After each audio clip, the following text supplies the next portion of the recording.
Good afternoon all. मैं Lakhan Kumar AOC academy से आपके साथ। सो स्टूडेंट्स, आज हमारा टॉपिक रहेगा इंडियन नेशनल कांग्रेस।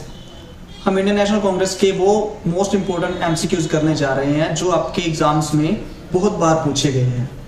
ठीक है, सो हम उसे स्टार्ट करने जा रहे हैं इंडियन नेशनल कांग्रेस। ओके, हमारा जो आज का पहला क्वेश्चन है वो है, किसके सुझाव पर भारतीय राष्ट्रीय संघ का नाम बदलकर भारतीय राष्ट्रीय कांग्रेस रखा गया था? पहले आप ये जान लो कि पहले एक संघ था भारतीय राष्ट्रीय संघ जिसका नाम था, ठीक है। इसकी स्थापना जो है 1884 के अंदर की गई थी।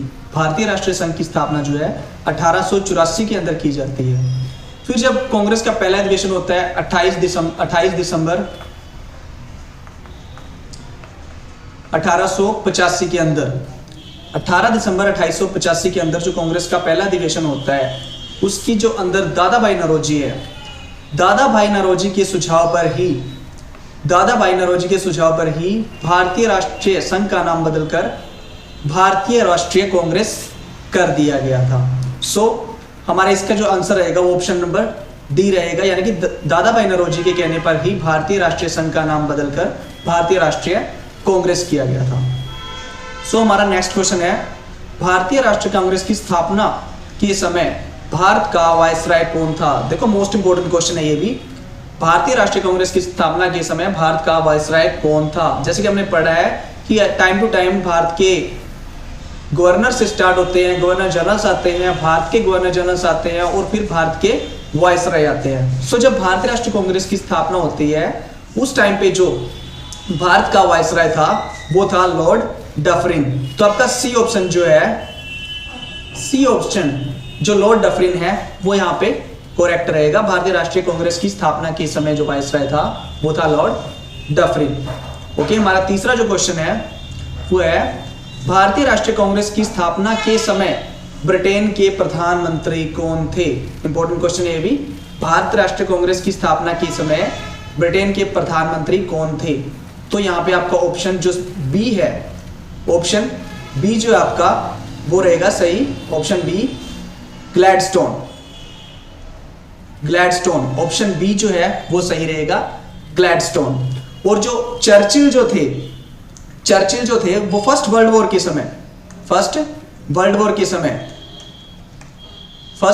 के समय जो थे वो ब्रिटेन के प्रधानमंत्री थे, चर्चिल। तो यहाँ पे हमारा जो ऑप्शन बी है वो सही आंसर रहेगा। हमारा जो नेक्स्ट क्वेश्चन है, किसने स्वतंत्रता के बाद भारतीय राष्ट्रीय कांग्रेस को समाप्त करने की घोषणा की थी? किसने भारतीय राष्ट्रीय कांग्रेस को स्वतंत्रता के बाद समाप्त करने की घोषणा की थी? वो की थी महात्मा गांधी जी ने। महात्मा गांधी जी ने सुझाव दिया था कि स्वतंत्रता के बाद भारतीय राष्ट्रीय कांग्रेस की हमें कोई जरूरत नहीं है और भारतीय राष्ट्रीय कांग्रेस को जो वो खत्म कर देना चाहिए। ओके, हमारा जो पांचवा क्वेश्चन है, फिफ्थ क्वेश्चन जो है वो, भारतीय राष्ट्रीय कांग्रेस का प्रथम अध्यक्ष निम्न में से कौन सा था? मैंने आपको बताया है 28 दिसंबर 1885 के अंदर भारतीय राष्ट्रीय कांग्रेस की स्थापना होती है बंबई में। 28 दिसंबर 1885 को भारतीय राष्ट्रीय कांग्रेस की स्थापना होती है बंबई में। जो गोकुलदास तेजपाल संस्कृत कॉलेज था बंबई में, वहां पे इंडियन नेशनल कांग्रेस की स्थापना की जाती है। और जो इसका पहला जो अधिवेशन था उसकी अध्यक्षता जो करते हैं वो करते हैं WC बनर्जी, यानी कि उमेश चंद्र बनर्जी।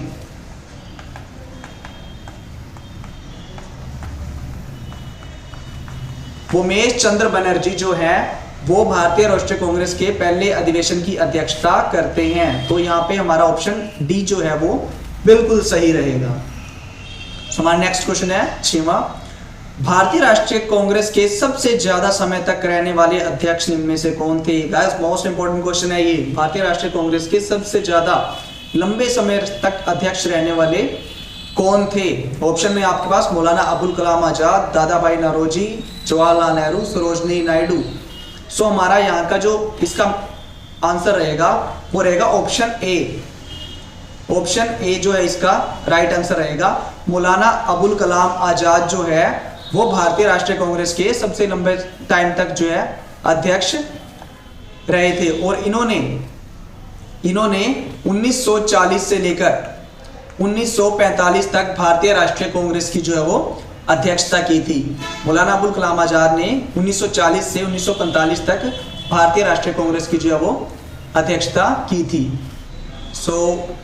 अगला हमारा जो क्वेश्चन है, भारतीय राष्ट्रीय कांग्रेस की प्रथम महिला अध्यक्ष निम्न में से कौन सी थी? मोस्ट इंपोर्टेंट क्वेश्चन है, ये भी बहुत बार पूछा गया है। भारतीय राष्ट्रीय कांग्रेस की प्रथम महिला अध्यक्ष कौन थी? सरोजिनी नायडू, एनी बेसेंट, कादम्बिनी गांगुली, इनमें से कोई नहीं। देखो भारतीय राष्ट्रीय कांग्रेस की जब आपसे पूछा जाए कि पहली महिला अध्यक्ष कौन थी, पहली महिला अध्यक्ष जो थी वो एनी बेसेंट थी। हमारा बी ऑप्शन बिल्कुल सही रहेगा। एनी बेसेंट जो थी वो एक समाज सुधारक थी, समाज सुधारक थी। एनी बेसेंट एक समाज सुधारक थी और लंदन में इनका जन्म हुआ था। लंदन में इनका जन्म होता है, जिन्होंने 1916 के अंदर, बहुत फेमस है ये भी, 1916 के अंदर इन्होंने home rule league, home rule आंदोलन, 1916 के अंदर इन्होंने भारत में होम रूल आंदोलन भी चलाया था। इसका राइट आंसर जो रहेगा वो ऑप्शन बी एनी बेसेंट रहेगा। हमारा जो नेक्स्ट क्वेश्चन है, भारतीय राष्ट्रीय कांग्रेस की प्रथम महिला जिसने कांग्रेस अधिवेशन को संबोधित किया था। ये भी बहुत ज्यादा इंपॉर्टेंट क्वेश्चन है। भारतीय राष्ट्रीय कांग्रेस की प्रथम महिला जिसने भारतीय राष्ट्रीय कांग्रेस को संबोधित किया था, ठीक है, इसमें जो आंसर रहेगा आपका वो रहेगा ऑप्शन डी, कादम्बिनी गांगुली। कादम्बिनी गांगुली वो पहली महिला थी जिन्होंने भारतीय राष्ट्रीय कांग्रेस को संबोधित किया था। नेक्स्ट क्वेश्चन है, भारतीय राष्ट्रीय कांग्रेस की प्रथम महिला अध्यक्ष, भारतीय महिला, या देखो पहले पूछा गया था कि भारतीय राष्ट्रीय कांग्रेस की प्रथम महिला अध्यक्ष कौन थी, और यहाँ पे पूछा जा रहा है भारतीय राष्ट्रीय कांग्रेस की प्रथम भारतीय महिला अध्यक्ष कौन थी। देखो कंफ्यूज मत हो जाना, ये 3 क्वेश्चन बनते हैं एक साथ के और आपने ध्यान से आंसर देना है। आपसे पूछा जा सकता है कि भारतीय राष्ट्रीय कांग्रेस की प्रथम महिला अध्यक्ष कौन थी, भारतीय राष्ट्रीय कांग्रेस की प्रथम महिला जिसने भारतीय राष्ट्रीय कांग्रेस को संबोधित किया था, और तीसरा जो क्वेश्चन है वो है भारतीय राष्ट्रीय कांग्रेस की प्रथम भारतीय महिला अध्यक्ष कौन थी। तो आपने पूरा सोच समझ के पूरा ध्यान से देख के इसको आंसर देना है। तो वो जो भारतीय राष्ट्रीय कांग्रेस की प्रथम महिला जो अध्यक्ष थी वो थी सरोजिनी नायडू। ए ऑप्शन बिल्कुल सही रहेगा। भारतीय राष्ट्रीय कांग्रेस के प्रथम मुस्लिम अध्यक्ष कौन थे? मोस्ट इंपोर्टेंट है, ध्यान रखना। भारतीय राष्ट्रीय कांग्रेस के प्रथम मुस्लिम अध्यक्ष जो थे वो थे बदरुद्दीन तैयबजी, ऑप्शन बी। बदरुद्दीन तैयबजी जो 1887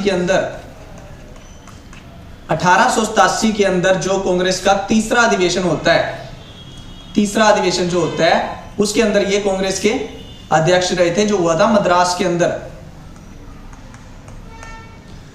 बदरुद्दीन तैयबजी जो थे वो कांग्रेस के तीसरे अधिवेशन जो 1887 के अंदर मद्रास में हुआ था उसके अध्यक्ष थे, और ये प्रथम मुसलमान अध्यक्ष थे भारतीय राष्ट्रीय कांग्रेस के। ओके, तीसरा क्वेश्चन, नेक्स्ट क्वेश्चन जो है वो 11वां क्वेश्चन है, भारतीय राष्ट्रीय कांग्रेस के प्रथम अंग्रेज अध्यक्ष कौन थे? देखो मैंने पहले बताया कि जो भी पूछा जाए कि फर्स्ट कौन था वो हर बार इंपॉर्टेंट ही रहेगा। यहाँ पे हमसे पहले पूछा गया कि प्रथम भारतीय महिला अध्यक्ष कौन थी, प्रथम मुस्लिम अध्यक्ष कौन थे, और अब पूछ रहा है कि भारतीय राष्ट्रीय कांग्रेस का प्रथम अंग्रेज अध्यक्ष जो था वो कौन था। यहाँ पे George Yule, option A, George Yule थे, वो भारतीय राष्ट्रीय कांग्रेस के प्रथम अंग्रेज अध्यक्ष थे। ओके, हमारा नेक्स्ट क्वेश्चन है 12वां क्वेश्चन, निम्न में से कौन सा भारतीय राष्ट्रीय कांग्रेस का अध्यक्ष नहीं रहा? George Yule, Alfred Webb, William Wedderburn और हेनरी कट। ध्यान से आपने देखना है कौन सा रहा कौन सा नहीं रहा। यहां से देखो ऑप्शन बी जो है वो बिल्कुल सही रहेगा, ऑप्शन बी, यानी कि अल्फ्रेड बेब और विलियम वेडरबर्न जो है वो भारतीय राष्ट्रीय कांग्रेस के अध्यक्ष नहीं रहे। ओके, नेक्स्ट क्वेश्चन, 13वां इंपॉर्टेंट क्वेश्चन जो है वो भारतीय राष्ट्रीय कांग्रेस के कलकत्ता अधिवेशन जो 1911 में हुआ था पहली बार जन गण मन गाया गया था, इस समय जो थे भारतीय राष्ट्रीय कांग्रेस के अध्यक्ष कौन थे? सो इसमें भारतीय राष्ट्रीय कांग्रेस के अध्यक्ष कौन थे? ध्यान से देखना गाइस, इसका जो आंसर रहेगा वो रहेगा option number A, Bishan Narayan धर। बिशन नारायण धर जो है वो भारतीय राष्ट्रीय कांग्रेस के 1911 में जब प्रथम बार जन गण मन गाया गया था उसके अध्यक्ष रहे थे। यहां से एक चीज और ध्यान रखना, जन गण मन किसके द्वारा लिखा गया था? याद रखनी ये चीज भी। सो R.N. टैगोर, रविंद्रनाथ टैगोर के द्वारा ही भारतीय जो अपना जन गण मन है वो लिखा गया था, रविंद्रनाथ टैगोर, आपने याद रखना ये। ओके नेक्स्ट, भारतीय राष्ट्रीय कांग्रेस के कलकत्ता अधिवेशन 1886 में पहली बार जो है वो वंदे मातरम गाया गया था, उस समय जो भारतीय राष्ट्रीय कांग्रेस के अध्यक्ष कौन थे? ओके, इस टाइम पे भारतीय राष्ट्रीय कांग्रेस के अध्यक्ष कौन थे? सो 14वें का आंसर जो है ऑप्शन नंबर है सी, रहमतुल्ला सयानी जो थे वो भारतीय राष्ट्रीय कांग्रेस के 1986 के जब वंदे मातरम गाया गया था उसके अध्यक्ष थे। और वंदे मातरम लिखा किसके द्वारा गया था? हाँ जी, वंदे मातरम लिखा किसके द्वारा गया था? बंकिम चंद्र चटर्जी।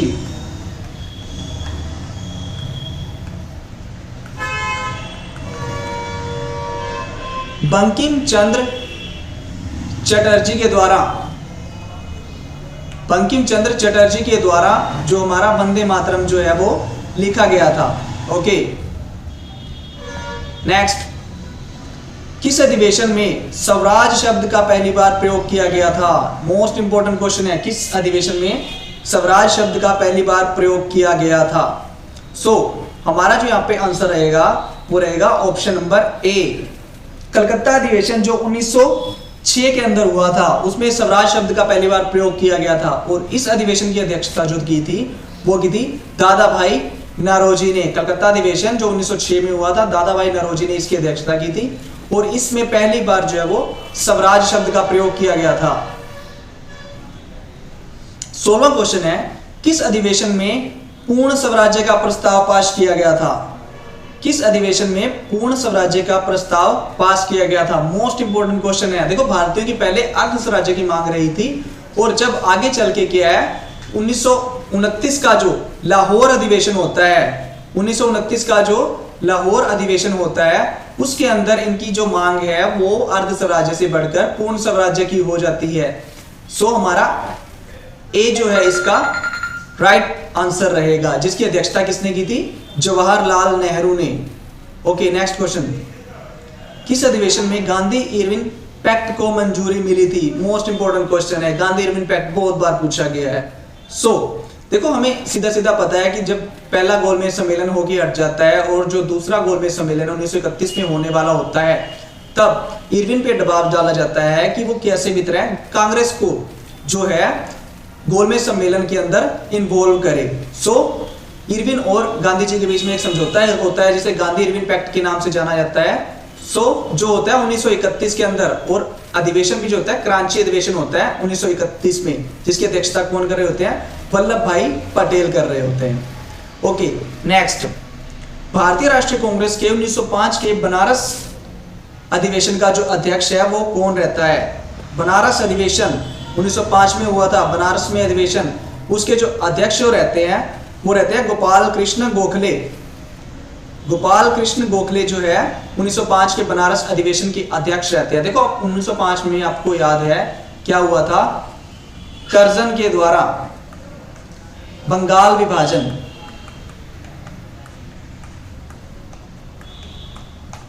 बंगाल विभाजन जो है वो कर्जन के द्वारा घोषणा की जाती है, बंगाल विभाजन करने की लॉर्ड कर्जन के द्वारा। और इसके विरोध में जो है बंगाल विभाजन के विरोध में स्वदेशी आंदोलन चलाया जाता है, स्वदेशी आंदोलन चलाया जाता है। और 1905 के बनारस अधिवेशन में जो है इसको स्वदेशी आंदोलन को चलाने की जो है वो घोषणा की जाती है। सो इसका हमारा जो आंसर है वो रहेगा सी, गोपाल कृष्ण गोखले। नेक्स्ट हमारा जो आंसर क्वेश्चन है, स्वराज को बतौर राष्ट्रीय मांग के रूप में सर्वप्रथम किसने रखा था? स्वराज को हम पहले भी कर चुके हैं चीज, स्वराज स्वराज को पहली बार बतौर एक मांग के रूप में, राष्ट्रीय मांग के रूप में किसने रखा था? सबको पता है, बता चुका हूं पहले भी, दादा भाई नौरोजी ने। सी ऑप्शन जो बिल्कुल सही रहेगा। सो नेक्स्ट, वर्ष 1907 में गुजरात में भारतीय राष्ट्रीय कांग्रेस के विभाजन का मुख्य कारण क्या था? ओके, वर्ष 1907 में सूरत अधिवेशन होता है। हाँ जी, सूरत अधिवेशन, जिसमें क्या होता है, भारतीय राष्ट्रीय कांग्रेस दो गुटों में बट जाती है। भारतीय राष्ट्रीय कांग्रेस जो है वो दो गुटों में बट जाती है, नरम दल और गरम दल, दो गुट बन जाते हैं कांग्रेस के अंदर, नरम दल और गरम दल। ऑप्शंस, लॉर्ड मिंटो द्वारा राजनीति में सांप्रदायिक का प्रवेश करना, अंग्रेजी सरकार के साथ नरमपंथियों की वार्ता करने की क्षमता के बारे में चरमपंथियों में विश्वास का अभाव, मुस्लिम लीग की स्थापना, भारतीय राष्ट्रीय कांग्रेस का अध्यक्ष निर्वाचन हो सकने में अरविंद कुमार घोष की असमर्थता। हाँ जी, उन्होंने पूछा है 1907 के सूरत में भारतीय राष्ट्रीय कांग्रेस के अधिवेशन का मुख्य कारण, विभाजन का मुख्य कारण क्या था? सो इसका जो राइट आंसर रहेगा ऑप्शन बी।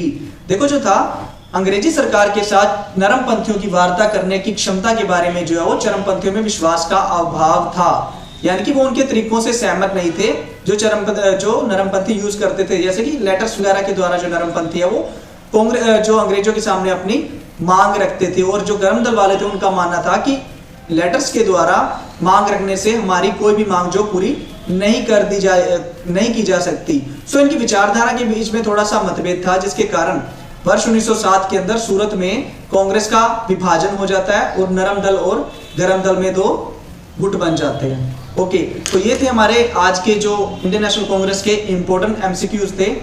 आप इसके अलावा भी जो भी देखना चाहते हैं, मोस्ट इंपोर्टेंट टॉपिक आपका जो भी रहेगा, हम नेक्स्ट टाइम उस पर डिस्कशन करेंगे। Okay, thank you.